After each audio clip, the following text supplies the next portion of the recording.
The topic of this lecture is the architecture and functionality of digital archives. To properly cover this topic, we need to begin from the definition of digital archives. A digital archive is an organization of people and systems that works to preserve digital information and to make it available to a designated community. An important thing about this definition is that the digital archive is not a technological contraption, for instance, hardware appliance that you could buy from an IT vendor.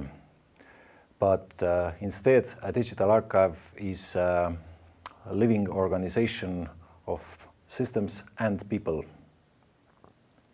This above definition comes from the standard called OAIS, Open Archival Information System.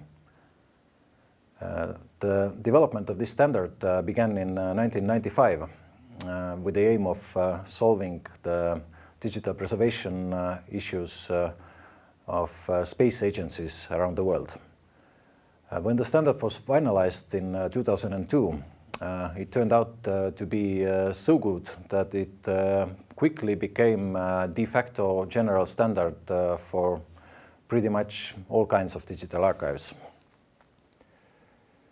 The reason I'm talking about OAIS is that this standard provides a structured description of the logical architecture and functionality of a digital archive, which, of course, is exactly the topic of this lecture.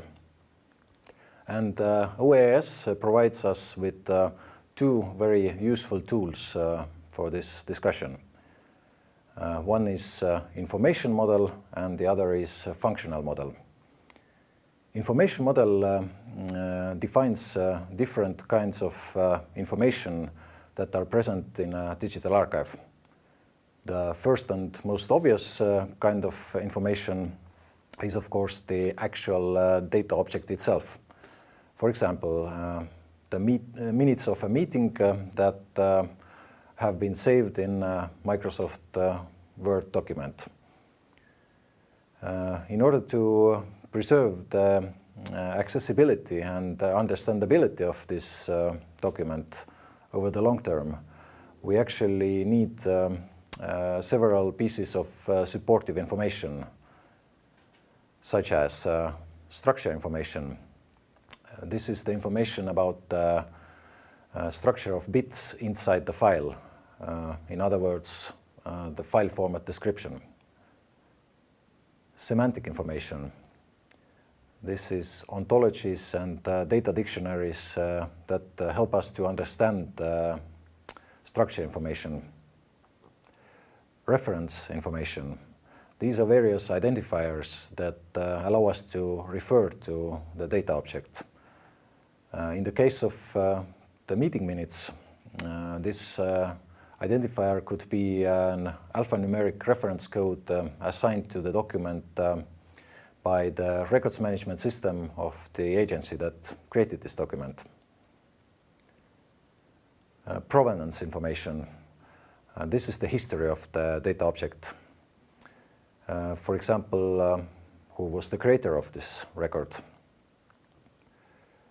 Context information. This is about data object's relationships to its environment. Like why was it created, what other documents is it related to. In the case of the meeting minutes, these related documents could be other action documents that have been issued based on the decisions that were made during the meeting. Fixity information.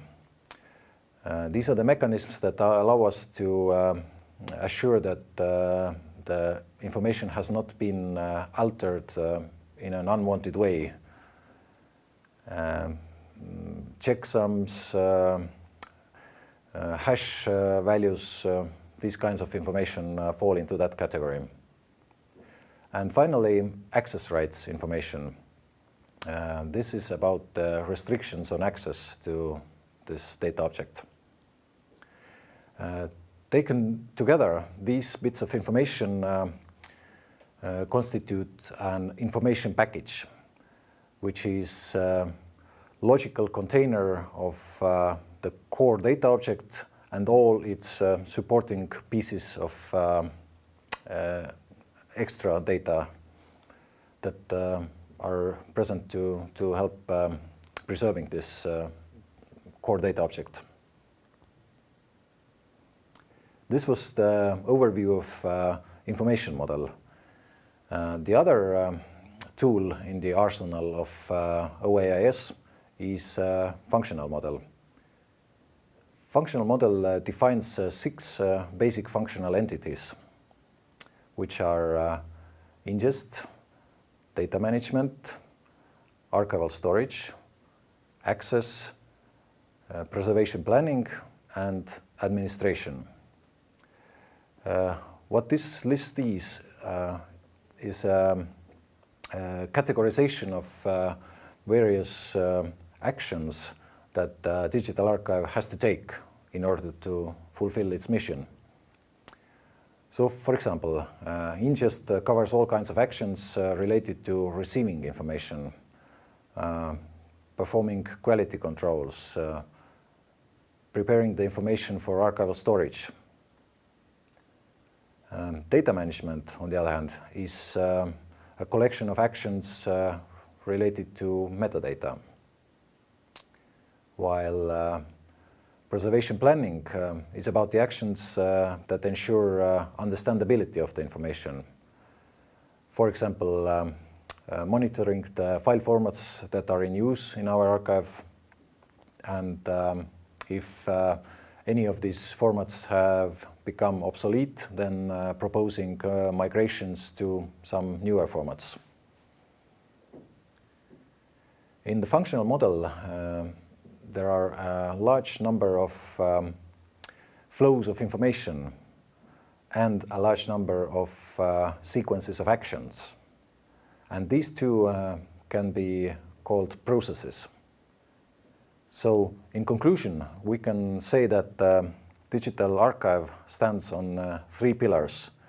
First, people, second, processes, and third, systems. And this is the most important lesson of this lesson, because very often a digital archive is considered a static computer-based device, while in reality a digital archive is a living organization with people running processes on technological systems.